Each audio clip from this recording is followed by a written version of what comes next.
in every community a group of angelic troublemakers.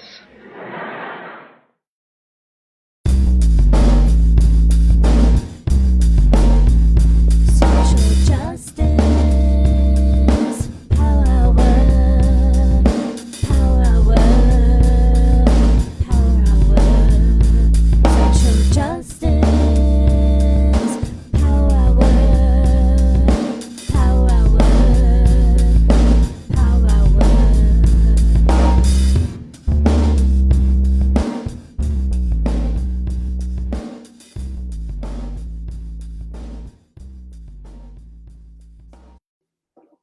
Good evening to our friends on the East Coast, good afternoon to our friends on the West, and good in-between time to our friends in in-between spaces, which usually comes off as more of a joke, but tonight is kind of a serious consideration.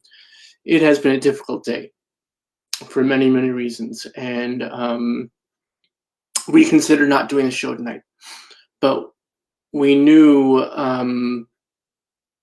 that it was important that we gather together. And I thought back to a few months ago when Ruth Bader Ginsburg died, and we were in the middle of a show when that happened. And it was an open and out mic night, like we have sometimes. We have various performers come to the virtual stage and share their talents and their spirit with us. And we considered stopping the show at that point, and we didn't. And we had a beautiful singer who was about to do a number, and she actually changed what she was going to sing in tribute to RBG, and it was one of the most beautiful, honest, wonderful moments of the Power Hour.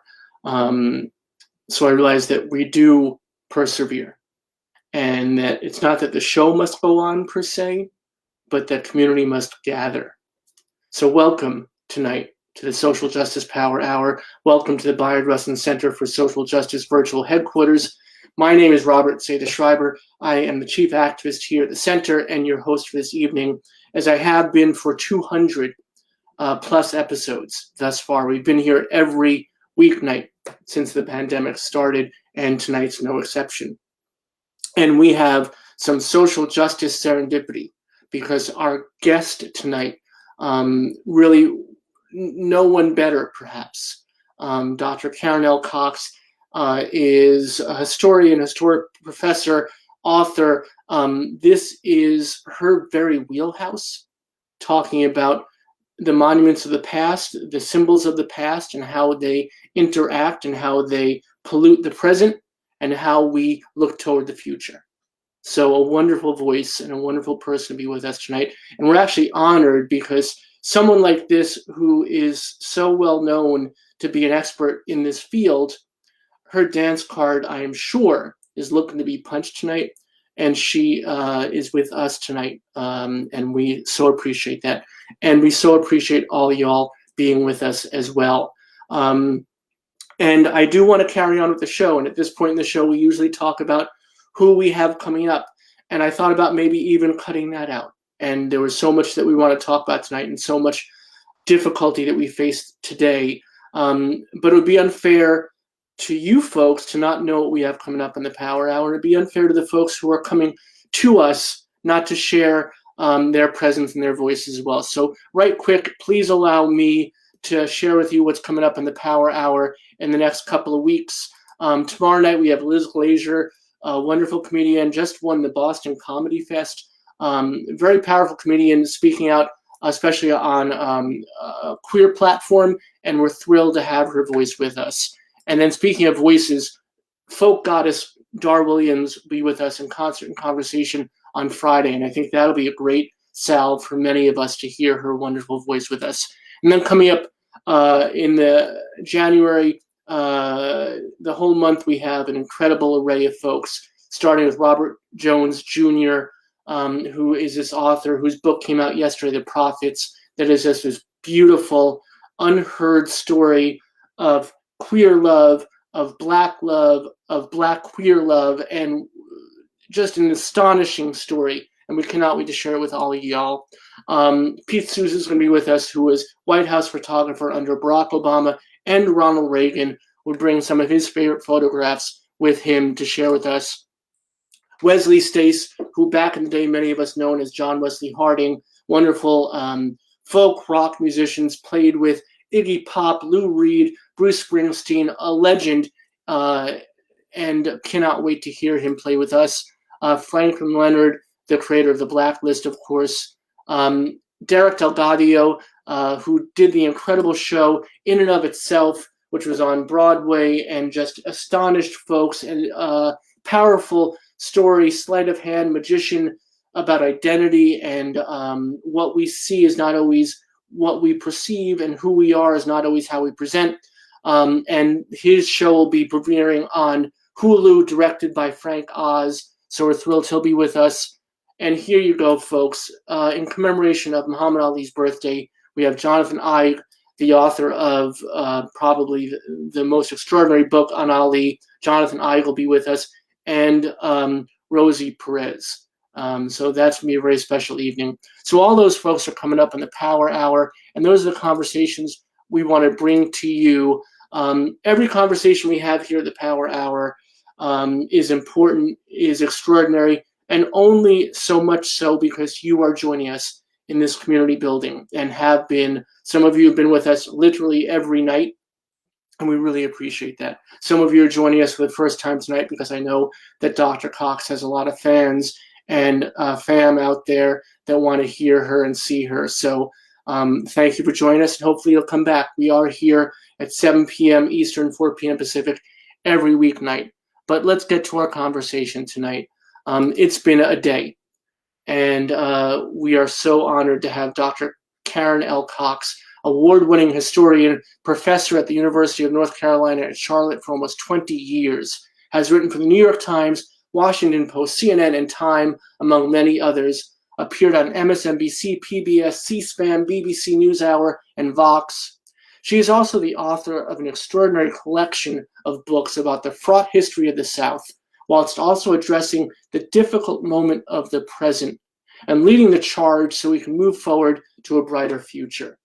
The most recent of these books, No Common Ground, Confederate Monuments, and the Ongoing Fight for Racial Justice, will be published in April and is available for pre-order now, and our dedicated volunteer, Chris, will have that link for you in the comments section, so you can buy that book as we're conversing. It's worth your time to get it now and have it arrive in April. It examines the long history of Confederate monuments from those first built after the Civil War to the protest against them this summer of 2020.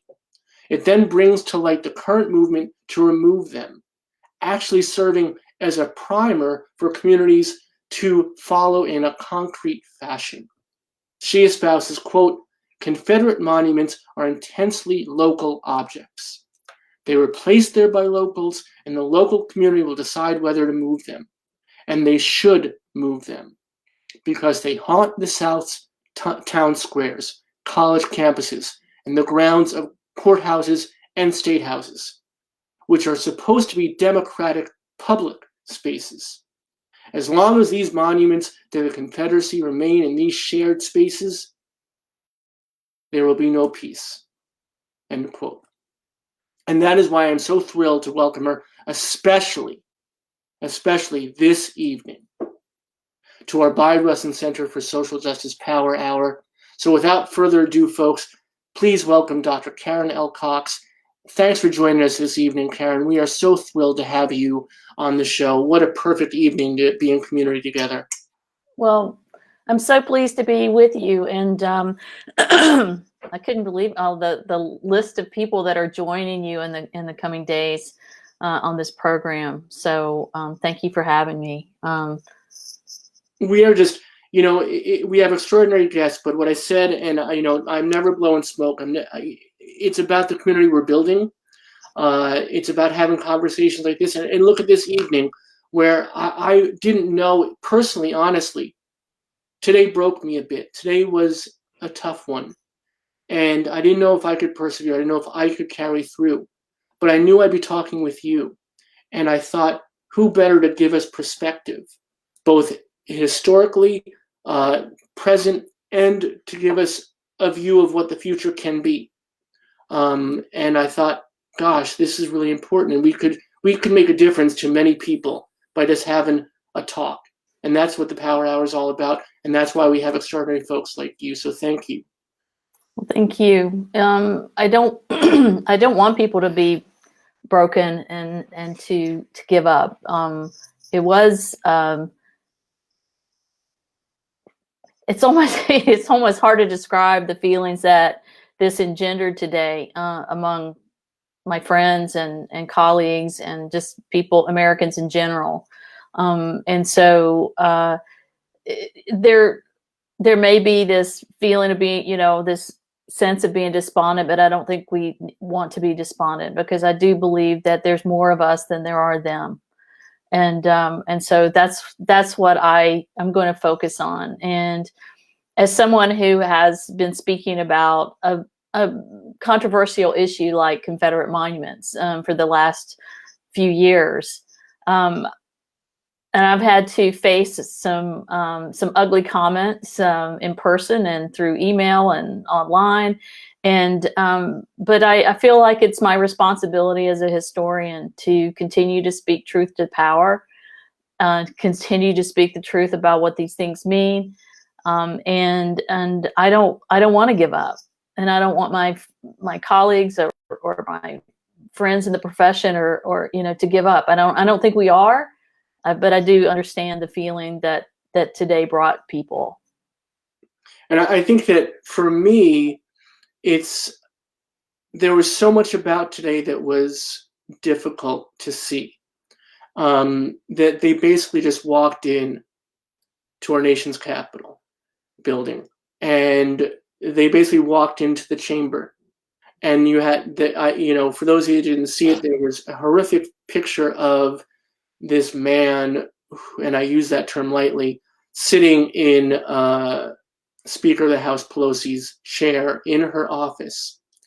And I felt so violated for her and for our country.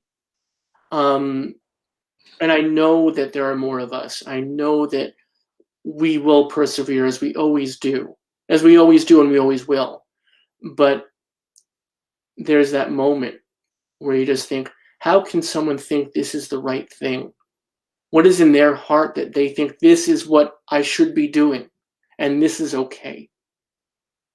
Right. It is certainly something when you first witness it, and when I was watching it today, and I was getting texts from people because I wasn't necessarily watching it at the moment. Have you seen what's going on at the Capitol? And it is something that it's very disturbing to have watched. And it's interesting to me that some of the politicians who have enabled this president to incite this kind of insurrection at the Capitol are kind of backpedaling a little bit and saying this is not who we are, but this is who they've enabled, and it is a little bit of who we are as a nation, and sadly so. And I just, my hope is that we move beyond this and we go ahead and get this all of these votes counted, the electoral college votes certified, whatever it needs to happen. But I really want, I'm hopeful still that we can move on. I'm very hopeful because of what happened in Georgia. Let's not forget what happened in Georgia, because I think I saw someone tweet earlier. It's like, remember Georgia? Like, that wasn't, weeks ago. That was this morning, where we have, I think we will have 2 new Democratic senators going in, and I think there's hope that President-elect Biden, who will become president on the 20th, can get some work done. Yeah, for all of us, right? And for all of us, right? It's this is a moment, right? I really think this is a moment, and it's a dark moment, and it is fraught, and it lays bare yet again so much of the darkness that is inherent in many of the hearts of the people, of the citizens of this nation. They're emboldened now in bullying and racism and homophobia, in sexism, in all the things that has been, kept quiet is now the loud voice. But when this moment passes and they, you know, they have left the Capitol, and the folks are looking to certify tonight, and that's what I hope they do, because it'll send a powerful message. And then we do have 2 new Democratic senators for the state of Georgia, and that's incredibly powerful, and that's what's going to resonate, and that's what's going to carry forward, right? And that's what we have to hold on to tonight.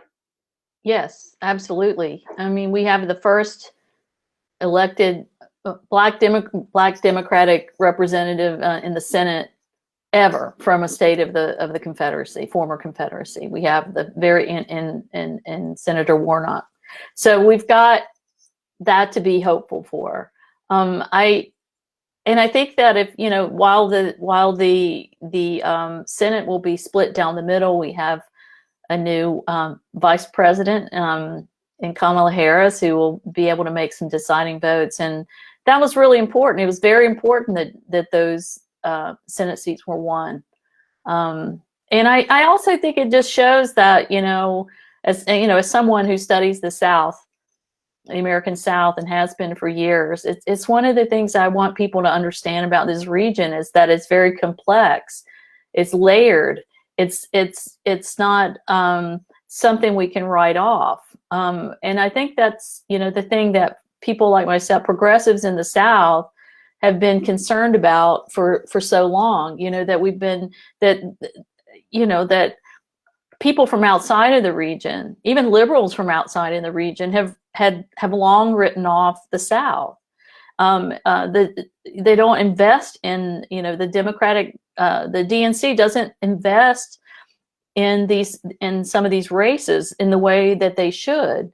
And I think what Stacey Abrams and her, you know, colleagues and the volunteers and all the people who brought voters to the polls in Georgia deserve credit for first of all, for understanding that, you know.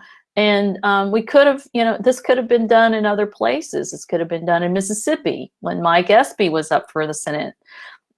We could have had a little more here in North Carolina. So I hope that what happened in Georgia is a lesson for the DNC, that they've got to have a plan for all 50 states and not just write off the South. So I want to talk to you. I want to talk about the book, and this is the book I want to show everybody because it's a great cover. No Common Ground: Confederate Monuments and the Ongoing Fight for Racial Justice. And this comes out in April. But you've already been doing a lot of speaking about it. And what I love is you've kind of used it as a primer to help communities actually remove these monuments from their spaces. And I want to talk about that in a few minutes in a very concrete fashion. But I'd love first to give our viewers a sense of your personal journey.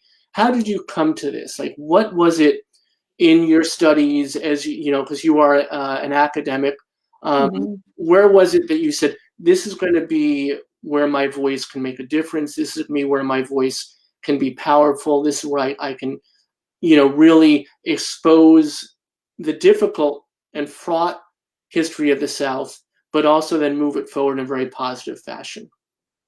Well, you know, what's really interesting is about this subject, about Confederate monuments and symbols in general, is that I had several years ago, actually it was my dissertation, had written a book on the United Daughters of the Confederacy. And so that book was one where I, you know, sort of introduced this subject of Confederate memory and memorialization, and the ways in which white Southerners had perpetuated these myths about the Confederacy and what it stood for, et cetera.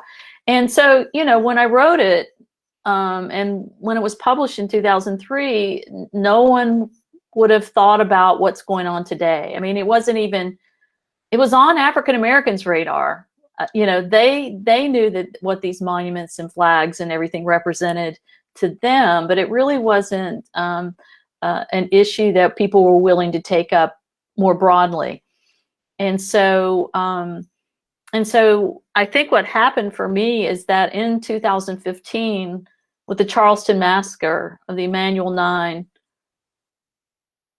that turned things around for me, because, you know, when you see Dylan Roof with this Confederate battle flag slung over his shoulder, you have to understand where that came from. And I kind of already did understand where that came from. You know, it was about, you know, generations of white Southerners having these myths of the lost cause about what the Confederacy stood for, and that the Confederate cause was a just cause, and that narrative was being drilled into young white Southerners generation after generation after generation in their schools, but also, you know, just in general through their communities, and just the effect of having these symbols around both monuments and flags, that had influenced him on some level.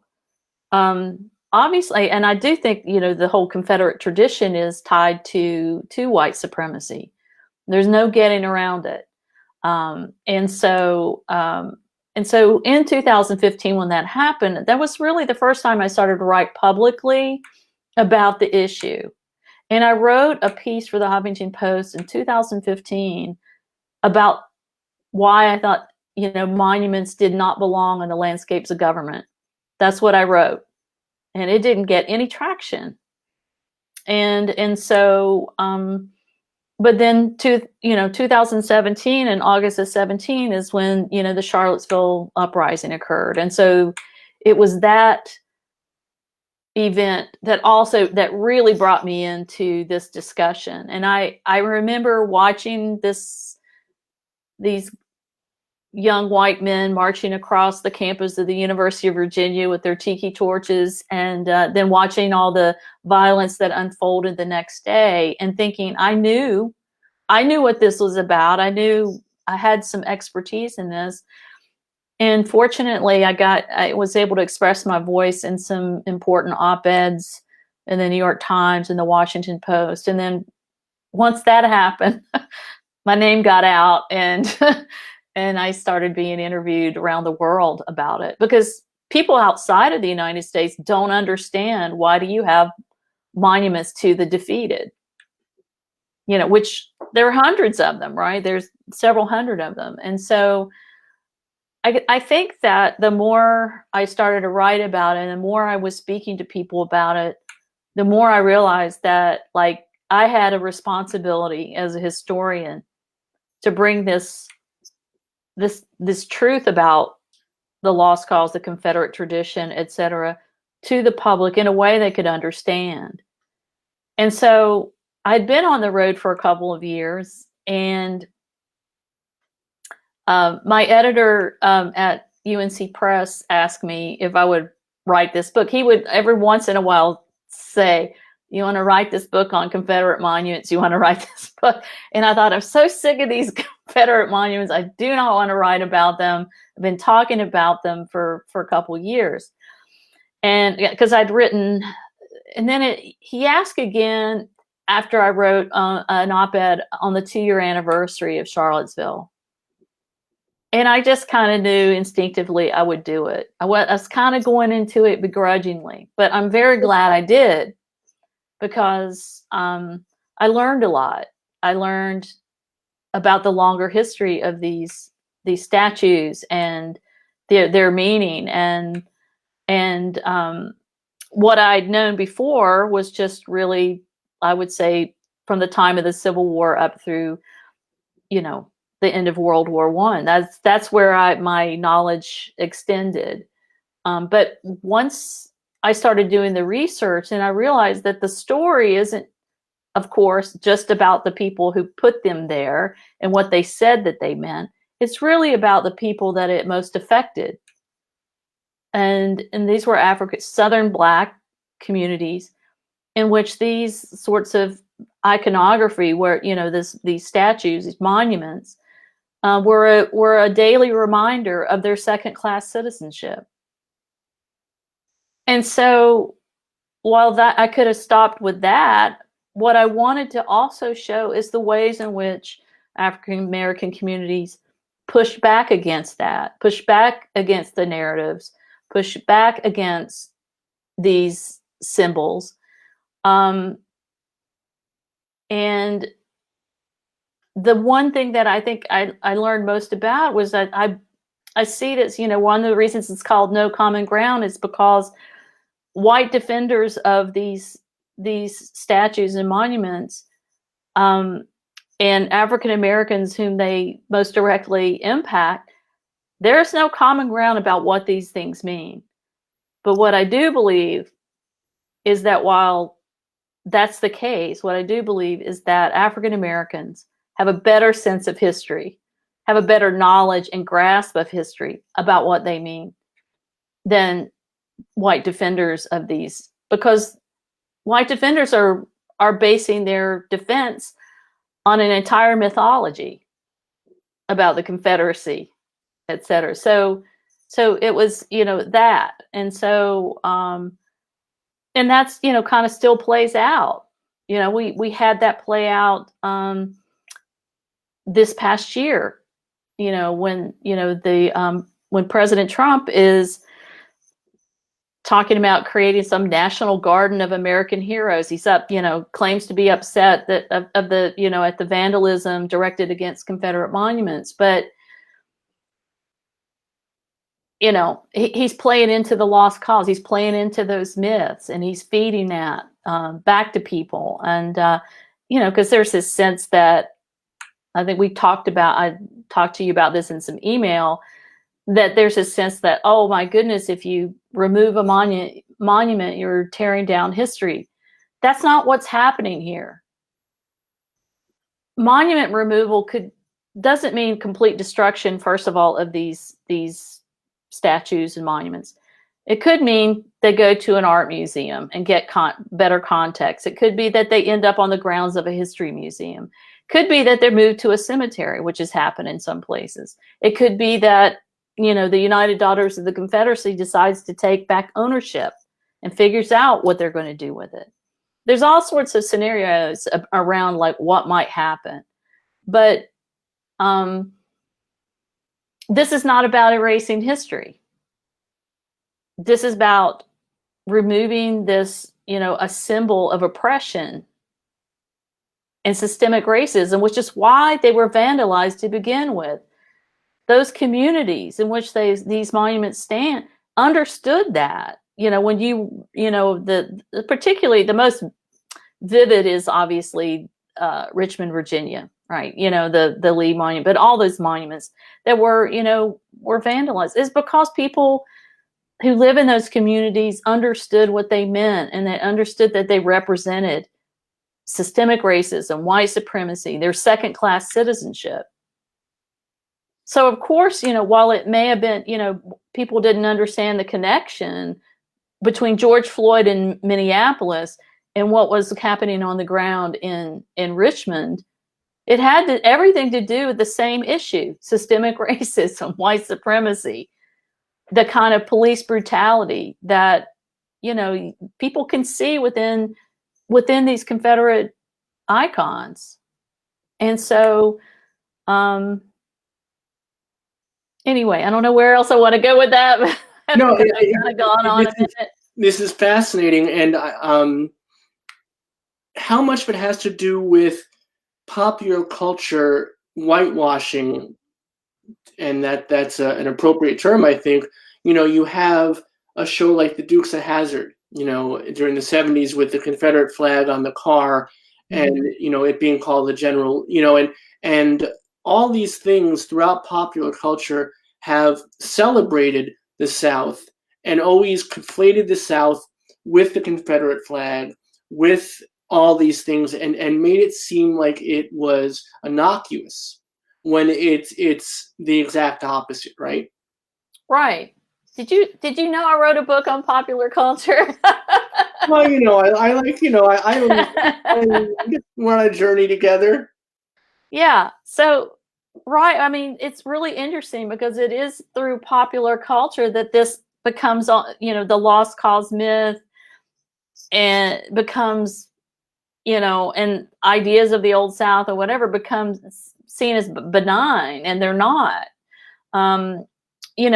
From this, in in the 19th century, when the first sort of efforts of reconciliation, which were like these reunions of veterans, that it begins then in the beginning as early as 1880s. There's this, these reunions of Northern and Southern veterans, and they're talking about things, and they start to romanticize what had happened during the Civil War, and then the whole ideas around emancipation get erased from the memory of the war, which is what Frederick Douglass was concerned about, and his fears came true, in the form of these white Northerners buying into the message of the lost cause. Of course, Northerners wanted to kind of reestablish an economic relationship with the South. So capitalism is involved here.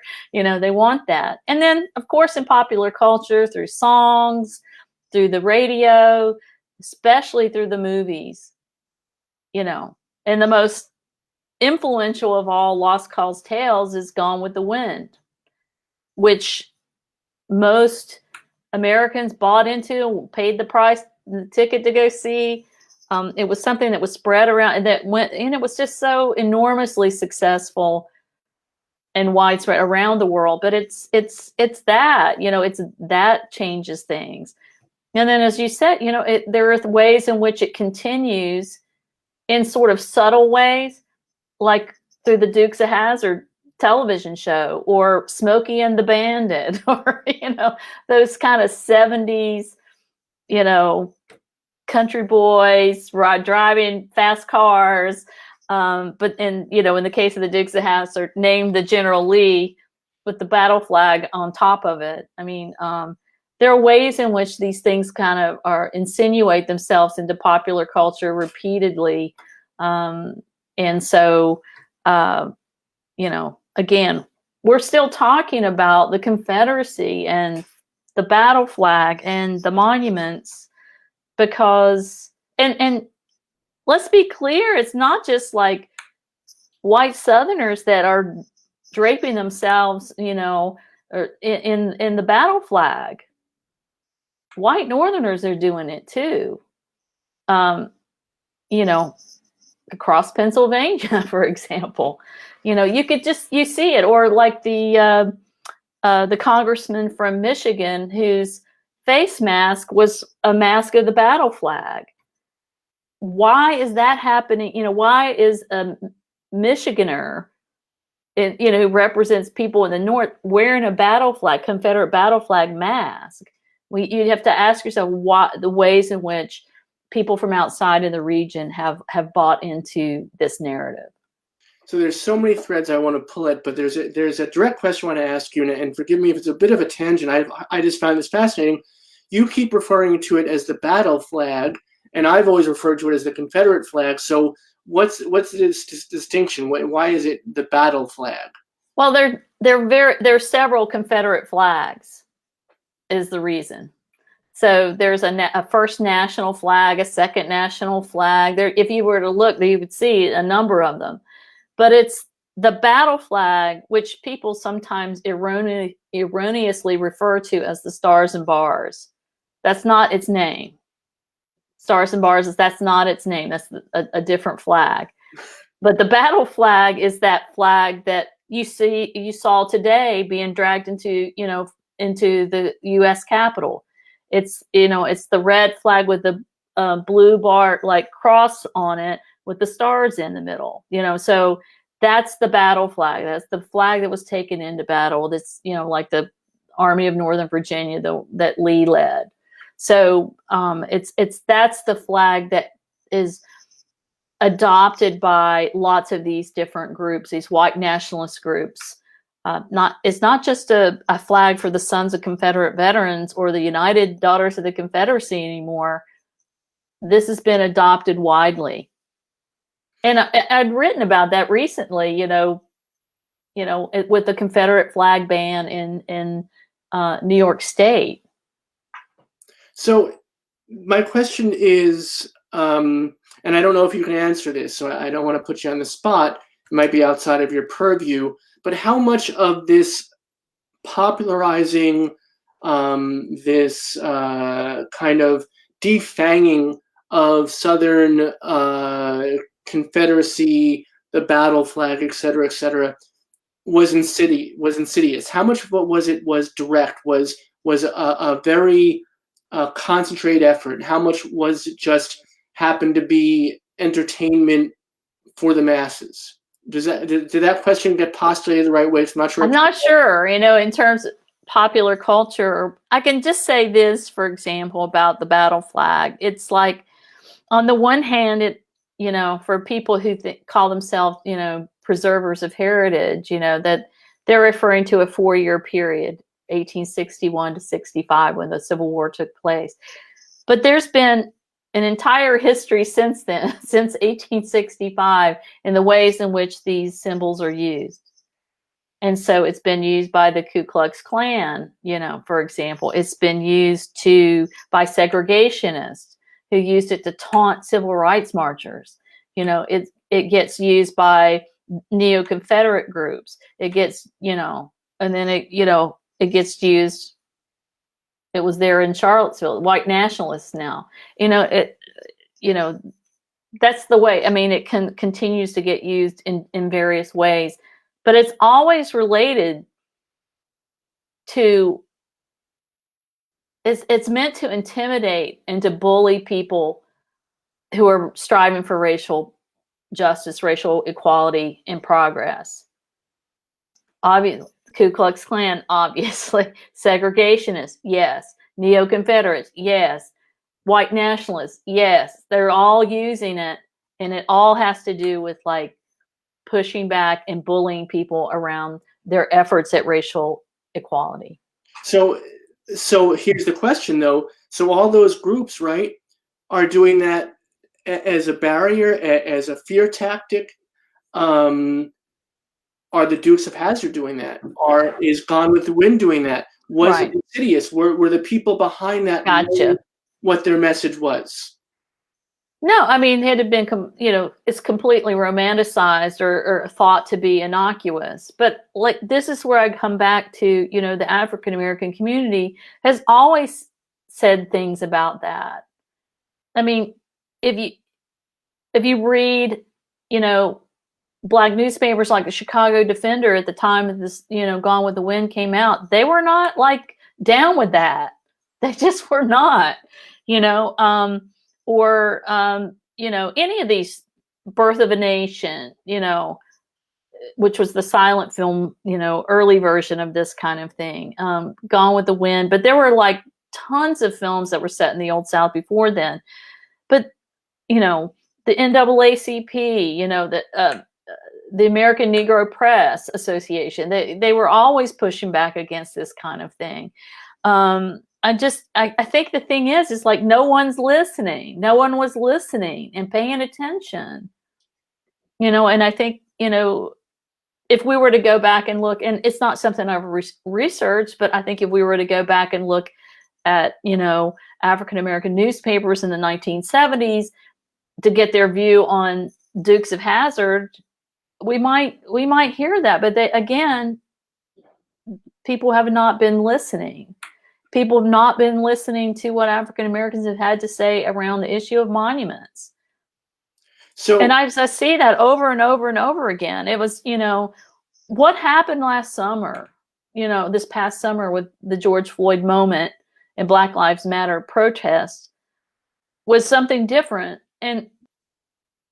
But as I said, African Americans have been saying it all along. It seemed to only like catch fire because other people, not necessarily people of color, finally like got on board with it. And do you find, through your research, do you find that has been the case? It's always about folks of color, Black, Indigenous people of color, raising the issue is never acknowledged or heard as much as when other folks who have a larger platform take up the cause. Yeah, I mean, it's it's the truth, and it's like, you can read and what Black scholars have to say. You follow them on Twitter. They're saying, "We told you so. We told you so. We told you so." But people haven't been listening, and that's the problem. It's like, it's important to listen to what they're saying around these issues. It's like they're just kind of that's kind of taken for granted, and I don't want it just to be that I said anything about any of this. As white as I am, I'm a pretty white, pale white girl. I want my brothers and sisters that are also Southerners, Black Southerners, people, that have adopted that word, that term, use that term Southerner, have often associated with white people. But, when they'll say, oh, Southerners do such and such, or Southerners do this. But they're a Black Southerner. This is their home as much as it is my home. And I want to hear from them because, and I want to amplify what they have to say about this region, because I can't, my voice is only one voice. And it's interesting because it ties into today and what happened at the Capitol building. It ties into last night, what happened in Georgia, and they talk about Black organizers making that happen. They talk about Black women organizers, especially making that happen. Yeah. And there was a lot of folks saying today, hey, you know what? You listened to Black women last night, and look what happened. And we elected 2 Democratic senators from Georgia. Make sure tomorrow on your Zoom call, you're listening to Black women as well. And I think that's an important distinction to make sure that we're always amplifying the voices from the larger issues when they suit us to when we're having our conversations, whether they're at work or personal or the supermarket. It's bringing all of that into context of making sure that we are always acknowledging everybody's worth and existence and voice. And you're right, that there's so much of this that only gets noticed when it's, to put it bluntly, the white folks that are talking about it. It's true. And I mean, I think wherever any of us individually can amplify Black voices, people of color generally, it's just like where we can do that, we should do that. And I know, and I'll just say here, for example, I can think right now, of 2 historians, African American women, Hillary Green and Ashley Lawrence Sanders, who are both historians who are working on African American memory of the Civil War, things around these issues. I want people to hear what they have to say, because what I have to say is one thing, but they bring a completely different knowledge of history, a completely different experience, and understanding of the past that deserves to be heard. So one of the great things about the book, and I'm going to show everybody the book, by the way, if you're just joining us or joining us before we mentioned it, we're speaking tonight with Dr. Karen L. Cox, who wrote this incredible book that's coming out in April, No Common Ground, Confederate Monuments and the Ongoing Fight for Racial Justice. And one of the wonderful things about this book is not only talks about the history and the difficulty therein, but it also is really, as I mentioned at the outset, a primer for how to move forward and to basically either move or remove these from public spaces, from community spaces, where they are a very painful reminder for a great many people of violence and, not that distant familial hurt. And you talk about that specifically. And one of our questions from the community was what legal process is required to remove them?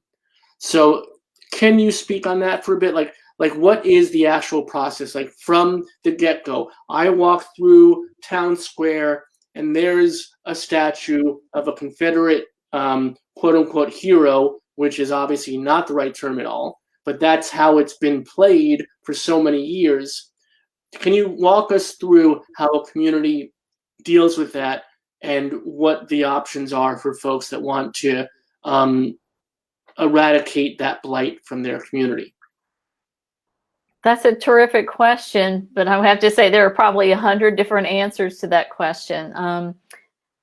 The reality is that after the Charleston massacre, several southern states that are controlled by legislatures that are controlled by the GOP in these state legislatures passed monument laws that get in the way of local control, which is generally historically is what the GOP is supposed to be about. They're like, we believe in local control, but not on this issue, right?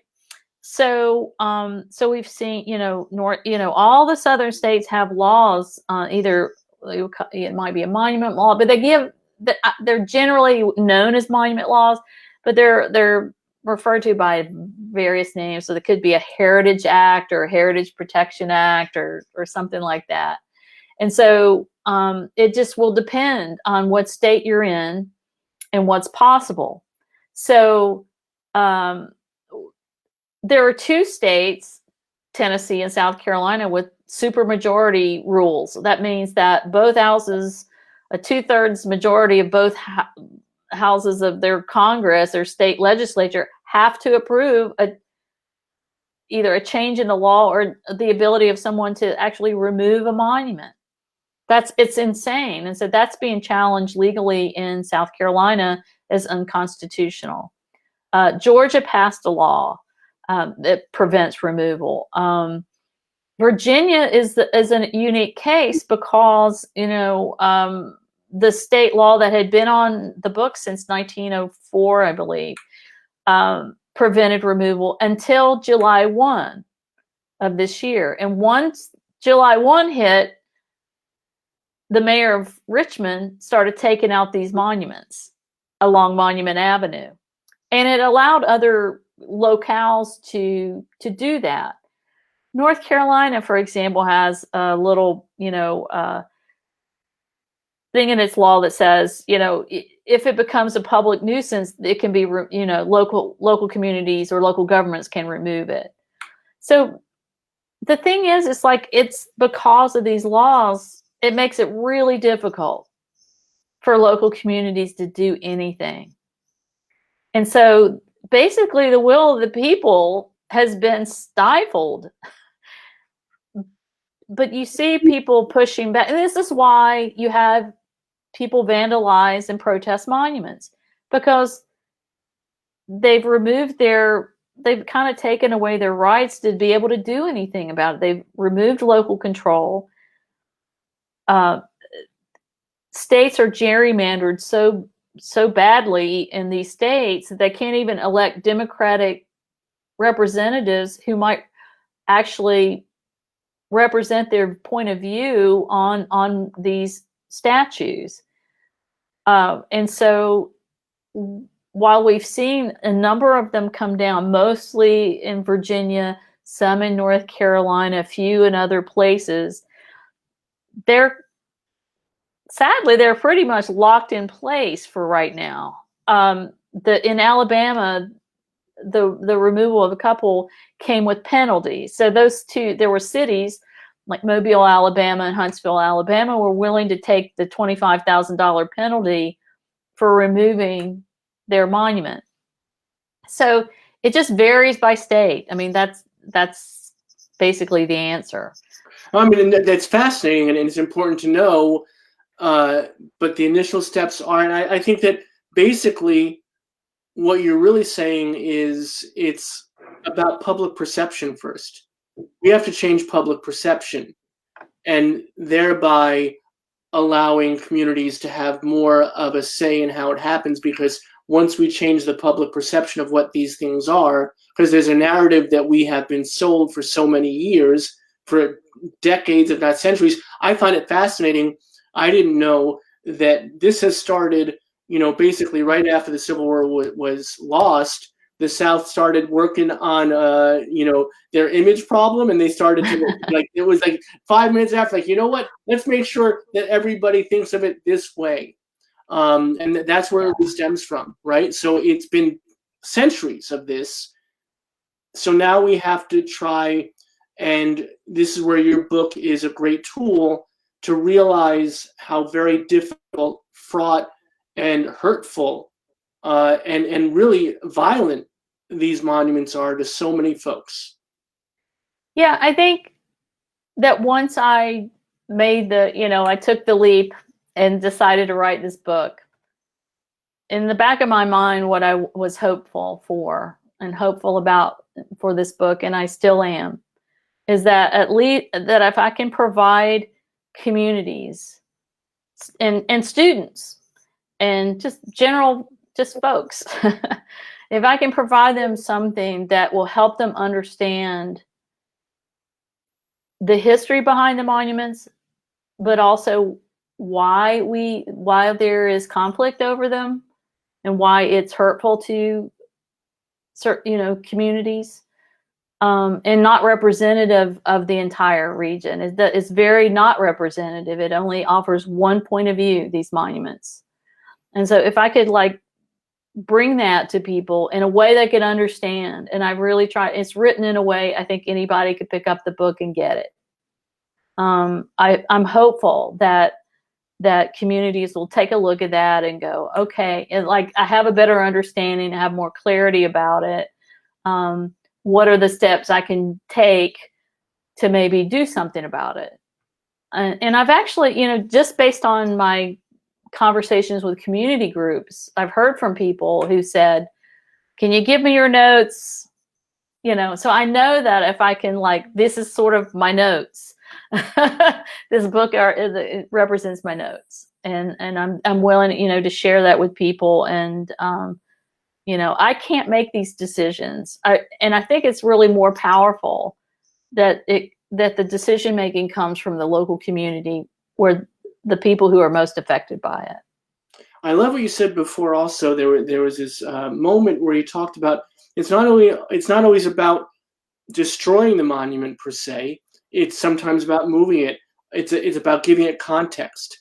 So it's not in a very public, where everybody's walking by every day and having to confront that difficulty, but in a museum where it's given the history that it deserves, and people are allowed to read what the true history is, and not this glamification of what this person, and usually it's some general or some person who committed atrocities, committed murder, committed held people as property. So if we give it the context, there's an opportunity for even a learning experience, right? I think so. And I think, there is the issue of how many there are. There are hundreds of them, but we don't need hundreds of them to provide context and a historical lesson about what they really mean. Although within a local community, maybe so. They can't go inside museums. Most of them, they're very big objects. They're very big artifacts. But I do think if communities are willing to grapple with it and really address the situation, or address these particular statues and icons of Confederate memory, there could be a learning opportunity here. But it doesn't come without learning that history. The history has to be taught. In the public schools of the South for generations, people have just learned one narrative, and we've got to change that, and we've got to, and give people a fuller, more complex history, and help them understand that the Confederacy did not exist without slavery. And these monuments don't exist without Jim Crow. Right. And someone asked a question, do they have value? I read that most of them are largely junk. How many of them are, and this is an aesthetic question, but how many of them are artistically important, or actual pieces of art rather than something that is thrown together as commemoration of ... Right. Well, there were absolutely like mass-produced monuments. You could, a local group of the UDC, the United Daughters of the Confederacy, could like get a catalog from the McNeil Marble Company in Georgia and like order a monument, and it would be that simple. But there were monuments that do have much more artistic, or they hired, and for the larger, more significant monuments, they hired renowned sculptors. They would put out bids for that. So an example of that would be the Confederate monument in Arlington National Cemetery.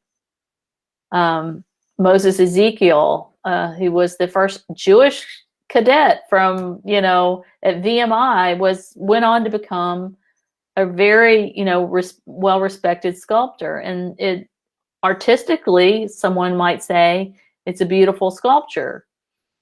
So every one of these are different, and so in some of them, because of the nature of it being considered a piece of art, were placed on, or people have applied for, and they've been registered as historic landmarks, National Historic Landmarks. So they're all over the map.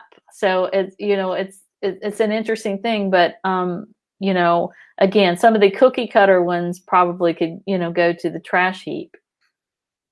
So I have one last question. I want to thank you so much for your time tonight. My heart is so much lighter after talking with you and seeing what our future looks like, that this is our future. I have a personal question to end with, if you don't mind. Why is this so important to you? Like, this is beyond you writing a book. This is obviously something that is a passion for you. So what about it for you is so important, is so heartfelt? I think it's because I'm a white Southerner. I'm grown up in the region. I've lived around people who, first of all, I know that there's a wide variety of political beliefs in the South, and I understand this and know this. And I've certainly met monument defenders, and I've, met people on the other side of this. But for me, it's like I feel passionate about it because I feel like I understand it really well. I understand the region's history, the people that are involved. And I also think that, I can't be dismissed as some Northern liberal from some, up north somewhere who's coming down to tell you white Southerners what you ought to do about your monuments. I'm a person who's born and raised here and grew up here, and I feel like, I guess it's like, if not me, then who? And yeah. Thank you so much. This is the book we've been talking about, No Common Ground, Confederate Monuments and the Ongoing Fight for Racial Justice. Our wonderful volunteer, Chris, who is always with us every night, has been giving you links all night to buy the book, and we can't recommend it highly enough. And we have a couple of other of Karen's books also on our dedicated Power Hour author list in the bookshop.org. Bookshop.org we love, because they give a percentage of sales back to independent bookstores. So go there right now. I know you've been wrapped in our conversation. So now that we're going to sign off for the evening in a minute, stay with us until we're done. Go buy Karen's books. There are a couple of them there. They're really important books, and they're really well written, and they really will help communities. So not only should you buy one for yourself, you should buy one for a friend. You should buy one for an enemy who will become a friend. And also, these are books that your local school district should have. So if you want to buy one and donate to your local schools, that would be really a very smart and wonderful thing to do. And finally, there are some folks who cannot afford to buy books. So we want to make sure our public libraries are well stocked on their shelves with important books like these. So you call your local library, on the telephone machine and you say, hey, do you have No Common Ground? Are you ordering this book? And if they say no, you say, hey, as a patron, I'd really appreciate having it on the shelf. And it's really important that people get exposed to these ideas in their local libraries as well. So, Karen, thank you so much for your time tonight. This has been... Thank you. I've really enjoyed it. I think it's a great conversation. I'm glad I said yes. I'm glad you did. And especially this day, you ended the day on a very positive, wonderful note. And I know that our community really appreciates that. So thank you. Thank you. Right, I'm happy to be here. Bye-bye. So that's Karen Cox, everybody, professor, historian. Don't be surprised if tomorrow you see a couple of pieces from her in the next couple of days, articles about what's going on. I am sure that people are going to know what her thoughts on the present situation as well. Thank you all for being with us. Today was a difficult day, but we got through it. We persevered and we built community again tonight. And that's what we do every night here at the Power Hour. We are here at 7 p.m. Eastern, 4 p.m. Pacific. So please do come back. We really appreciate you being with us. Until tomorrow night, much love and respect to all y'all.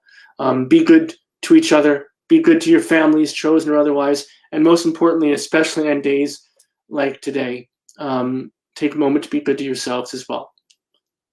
Love to y'all. See you tomorrow night. We need in every community a group of angelic troublemakers.